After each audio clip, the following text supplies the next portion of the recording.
Anh đăng ký kênh của em chưa? Chưa. Trời. Đi, tao không quen mày đâu. Có điểm gì ạ? Chị ơi.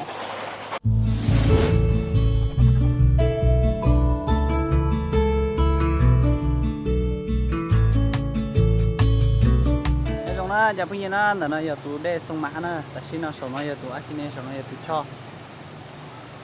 cho ở chế kiếm kia là tụ đây nó này.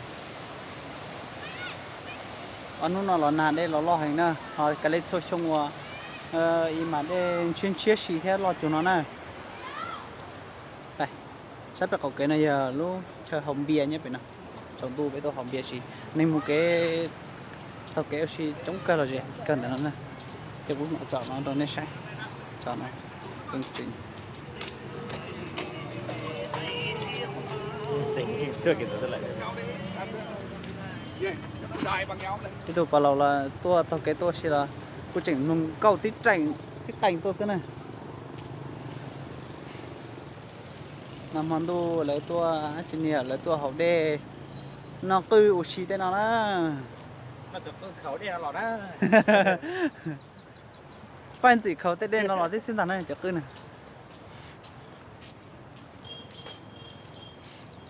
Có cho tân đồng số coi cha. Chậu rồi. Lư tà. Lót tàu rồi.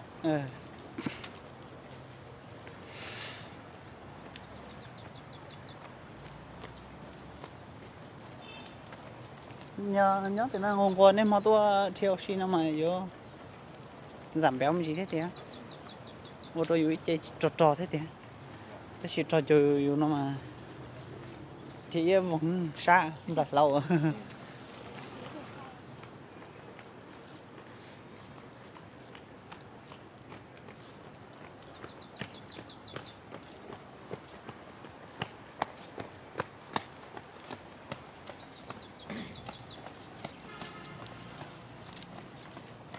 Chỉ muốn gì thì tôi không có ý kiến đi.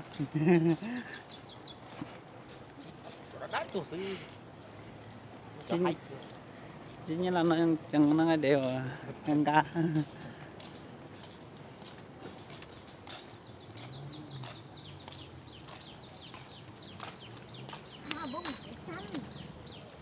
Cái chân của mẹ nó rất là nhiều.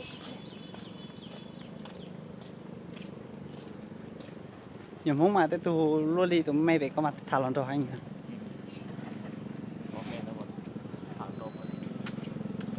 Bây giờ buồn đồ bươn à.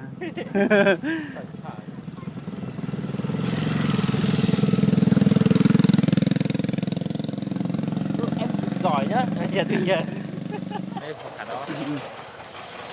Còn á, mỏ tụ ấp khu tỏ thế này. Anh đăng ký kênh của em chưa? Chưa. Trời. Đi, tao không quen mày đâu.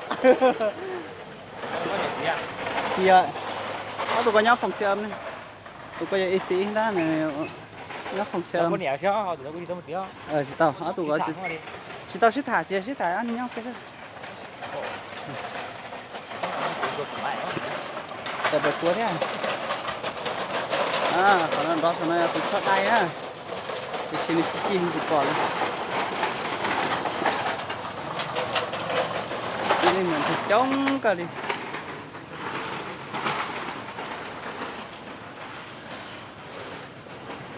Đấy cửa điêu tụi nó để mua 700 km thế nữa tụi nó. Đây tụi nó km tàu theo vậy.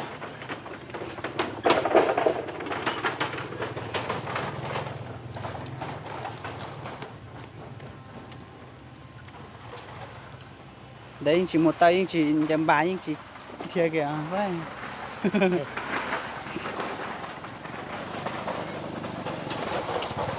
Mỗi món ta lo ta kiếm máy sao tàu. Trời ơi, mày cứt sao không gọi được mày. Anh Thảo em đang đi chơi mà sao không gọi được.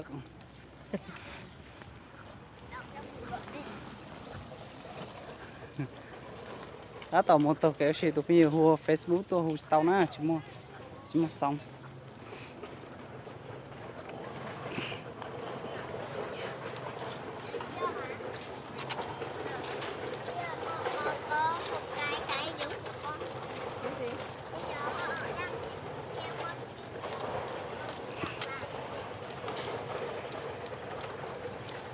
liền nô thế mà tên nó mà là bây giờ chơi nó hậu đêm món tu tà bún địa vậy dùng ở đây là sân la này vậy Vẫn nuôi đủ đôi tè. công viên Nó tự bộ công viên thế được. chỉ có bao là vô trong Anh dọa, anh đi được à? vô được quá nó cắp vòng phải nào lòng không này vậy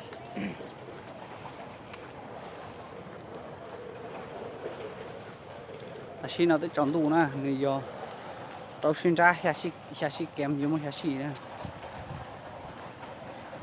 Cũng về tới trong về tới về cũng một tuần.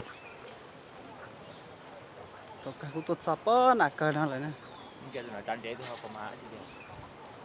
thằng lúa chay rồi cho học sinh chỉ tao một trẻ mà một không có chống trả thế thì tôi nhớ sẽ tên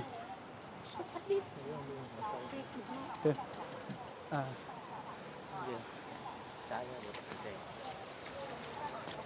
thành tu đây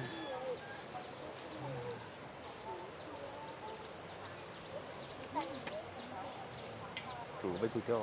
ừ. Chủ từ mẹ nó tại là không khác gì. do mấy hôm nay trời mưa nước quá đục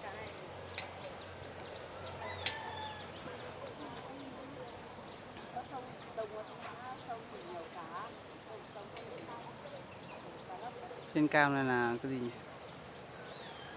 Núi Pu Nhi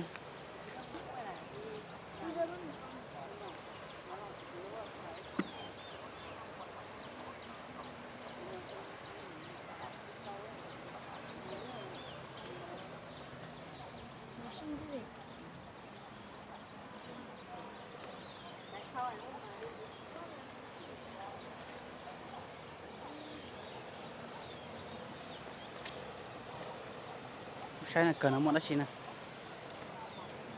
wow sẽ hành nữa nó cho họ này nè nó sẽ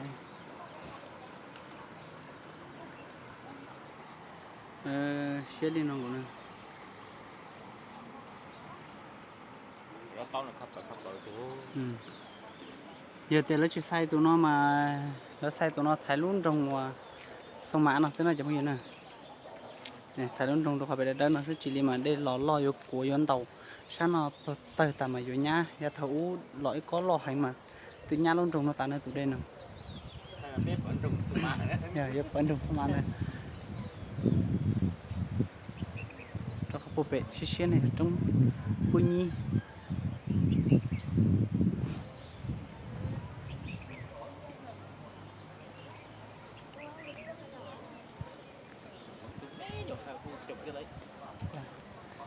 xe này là cắm xe đi bên nữa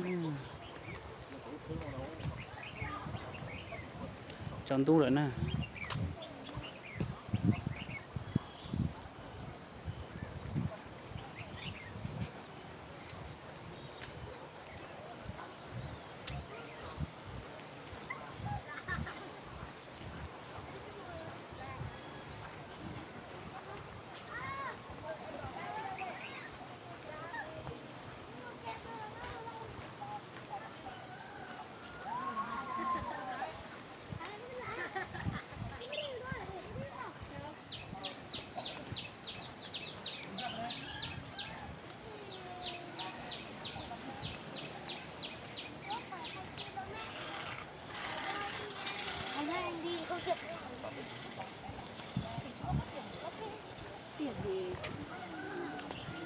chỉ tụi không có cái này hôm nay cho mình nè giờ này chẳng không có là son tới tả là chỉ tua chỉ chuẩn chỉ cho phở lẩu thế thì nhắn là nó tụt quá sức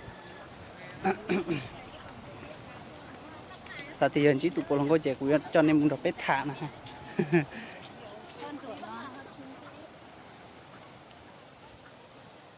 đi nó sẽ nhớ trong tập kinh sẽ đến nè